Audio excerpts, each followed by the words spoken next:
जेव्हा गाड्या उभ्या राहतील तेव्हा या ठिकाणी बापूरकडनं झेंडे टाकलं जाय, अन्यथा या ठिकाणी झेंडे टाकले जाणार आहे. त्यासाठी आपण या ठिकाणी थोडंसं सहकार्य करा. सुटला या मैदानातला गड क्रमांक 3 सुटला आणि 3 मध्ये या ठिकाणी सुंदर अशी लढत चालू आहे.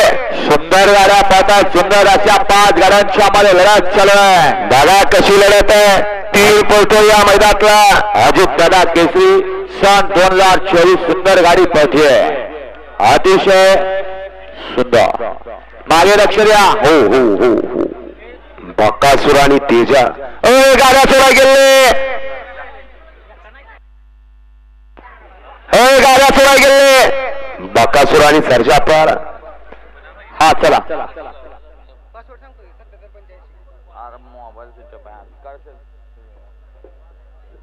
आबा गड क्रमांक 3 चा निकाल आणि निकाल. गड क्रमांक 3 चा निकाल आहे. तास क्रमांक 4 वर धावलेली गाडी कुमारी आनया सूरज भोईटे भिकोबा नगर. या गाडीचा प्रथम क्रमांकाला विविध गाडी मालकाचा त्यावर बसणार चालकाचं हार्दिक आणि हार्दिक अभिनंदन आहे. सुंदर अशी गाडी पळाली. उजवीला पाला स्वामी साई सचिन शेठ घरत मोहिल शेठ धुमा सुजगा अर्णव साळुंके